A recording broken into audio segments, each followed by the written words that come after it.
So we want to talk about some pretty big news that just came up in the last few days that I think has a lot of weight for condo investors. And this is stuff that anybody who invests in real estate should be paying attention to. And that's that this week, they just approved a subway extension in North York. So I'm going to share my screen right here. This is an article from CP24. It says that the Ontario government has signed off on preliminary agreement with the York region to move forward on a long-promised northward extension of the Yonge Subway Line into the 905 region, and it's going to come with an estimated price tag of $5.6 billion. So this is huge news. We've seen in the past 5-6 years, there's been a couple of subway extensions, right, that we've already seen. And again, condo investors, once you see this stuff happening and are able to jump on investments before it starts, we see huge growth. Give us a couple of examples. Some of the biggest examples are the extension of the university line towards Vaughan, right? Yeah. We've seen it in the VMC where it's just exploded, right? All the stuff that Centre Court are doing up there. They hit the 5th tower in what, 2 years? 2 years. There was those guys, and then obviously Menkes have the site to the south. So VMC's seen this explosion of development, and it's all centered around a transit stop. They're building out a transit hub there, right? Exactly. And it's all centered. A lot of the times, and you point to the past. Anytime there's a transit point, there's always going to be, and this is across the globe. This isn't like a Toronto or GTA centric thing. It's all over the world. You could look at it in England, up the M25. Exit points, towns develop, and you're going to see a lot of it here. Same thing. What we've seen right now in Vaughan is just tiny compared to what it's eventually going to be. And the other big example is the LRT, the Eglinton LRT. Yep. Where you've seen an explosion of development happening at the Yonge and Eglinton intersection. A lot of new developments that are yet to come, but we obviously know about them. Just west of Yonge and Eglinton, there's a very well-known big-name developers that are picking up parcels of land, pre-existing commercial buildings and whatnot. A lot of development east of Yonge and Eglinton. We see it at Eglinton and Don Mills especially, which is going to be a big transit node, right? Yep. So you see it. I mean, it's by design, and it's not rocket science. So wherever there's transit extensions or new stations being developed, new subway stations and so on and so forth, there's going to be development, real estate development, but not just residential, but commercial. There's going to be a lot of interest. And I think the other thing is that I think is important to note is that we talk about this as sort of an investment vehicle. I think the other thing to note is that we personally have invested using this strategy in the past. We own multiple units at Yonge and Eglinton. When did we buy those units? 5-6 years ago, before when the announcement happened, but it's only not even open yet. So that pop in real estate value is still to come, even though we've seen an incredible growth. Big growth already. Big growth, yeah. But as soon as that opens, we're going to see complete change. But that whole area is changed. And a couple of years ago, we did the same thing in Vaughan. Before everything was open, picked up units in Transit City. Yeah. And again, the idea behind that is exactly the same. Because of the subway extension, there's going to be all this huge growth. So this is why we're paying attention to this. This brand new subway extension is going to have a positive impact. So we're going to just show you just a couple of projects that you can buy today and areas that are that we think are going to be really important moving forward as this goes through the pipeline. So we're just going to jump over to the map on Talk Condo.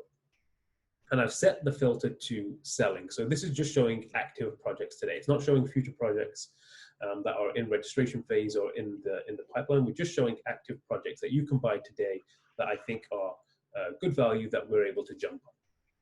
Yeah. So I think just to show first, we're at Yonge and Finch. And as it stands, that's where the current subway line ends. Yeah. So the first new stop is going to be up here at Yonge and Cummer.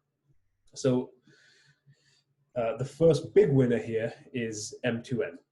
M2M Huge condos. winner. Huge winner. Like, this is a gift to all those M2M purchases from a couple of years ago.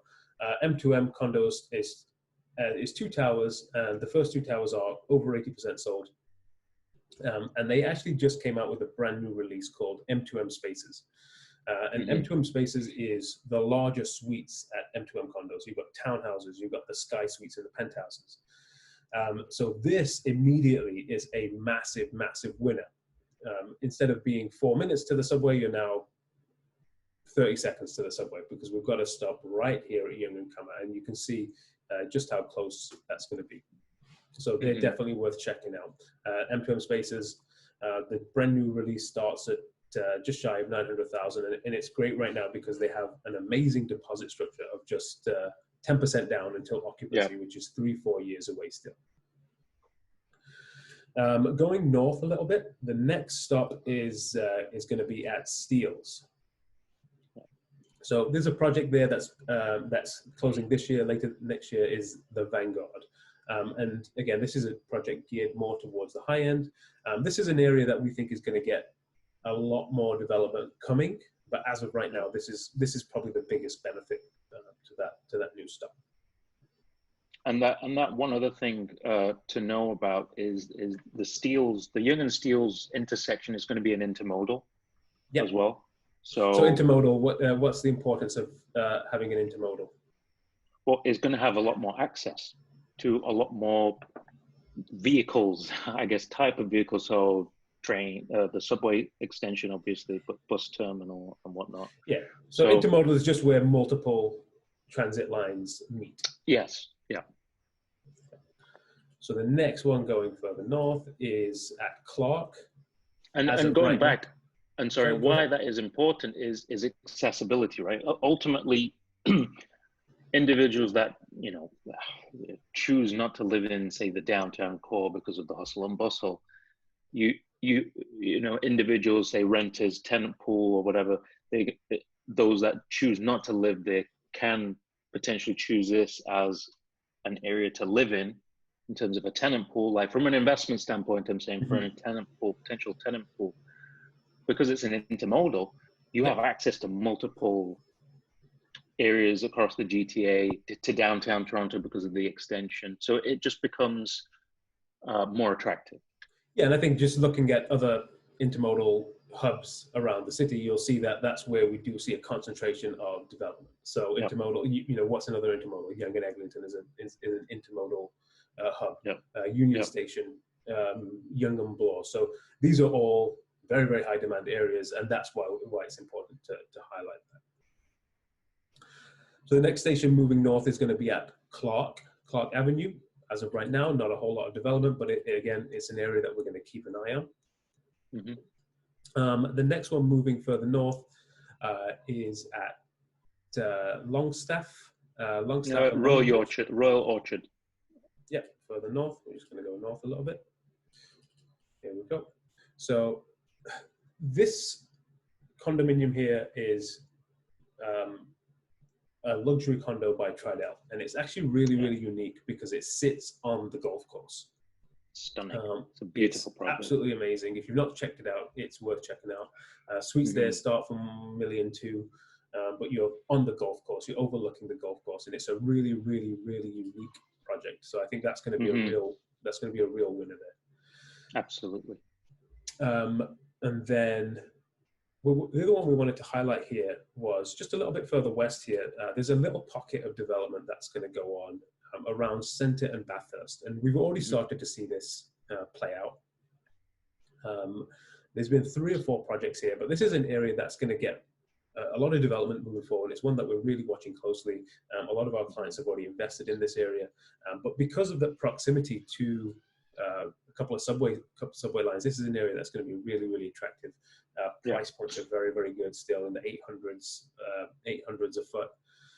And there's a couple of projects here that we wanted to highlight. The first one is Promenade Park. So Promenade Park is a redevelopment of the entire mall. So the first couple of towers by Liberty sold very, very well.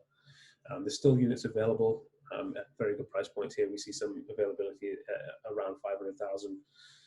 But these condos are actually attached to the mall. So again, it's a great feature. It's very unique, very unique. Yeah, and again, great access because of that as well. Jump on the bus, which will take you straight to this future subway line. Yeah. And then another one we've seen huge demand on just in the last few days is the Beverly at Thornhill. The builder is Daniels. We are in platinum sales right now for this one. And I can tell you over the last few days, demand has been very, very high. Again, amazing deposit structure with just 10% down until 2023, 2024. Money is very, very leveraged. So these are really, really great options as well that are really going to benefit from that north subway line.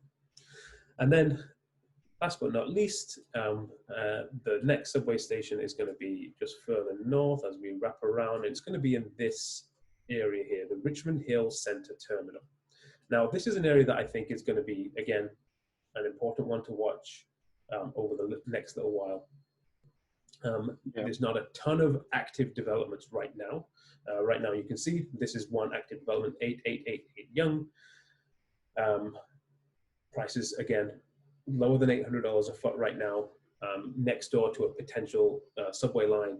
That's not just a subway line, but also because of the Langstaff GO station, you're again in this important intermodal situation here. So I think this is going to be a really, really important pocket to watch over the next months and years, just because of the GO and because of the development. So the other thing about this pocket in particular, not just from the price point, because we've seen, the further north you tend to go, or further outside you tend to go, the prices, depending on the product type. If it's a high-end luxury product, obviously you can't really compare apples to apples. But this particular pocket here is interesting because of all the retail, right? You do have, your big box stores, your Walmarts, your Indigos, et cetera. A lot, like you said, the GO station. So it's a very, very interesting pocket. Very interesting pocket. For sure. And we'll be watching this area very, very closely in the next little while. So anything else you wanted to add? No, I don't think, I mean, in a nutshell, there's always a ton of excitement whenever there's transit extensions or new subway stations being developed in this land. And there's a lot of that happening right now. A lot of money being pumped into growing and building out the subway system in Toronto. It's so exciting because a lot of times when you look across other major cities in the world, a lot of that stuff has already been developed. We're still a baby, so it's still being developed. So it's super cool to see that there's still this room to build this infrastructure out, and investors are going to benefit, right? Sure. We're still in that time period where investors can look at these certain areas and certain pockets and decide what best suits their investment needs. And there's some amazing product right now that they can pick up and take advantage of, because we've always seen anytime there's a successive new launch, by and large, prices tend to increase. Yeah. And there's some amazing projects right now that they can take advantage of. Awesome. Great. Well, until next time, thank you very much. Thank you very much.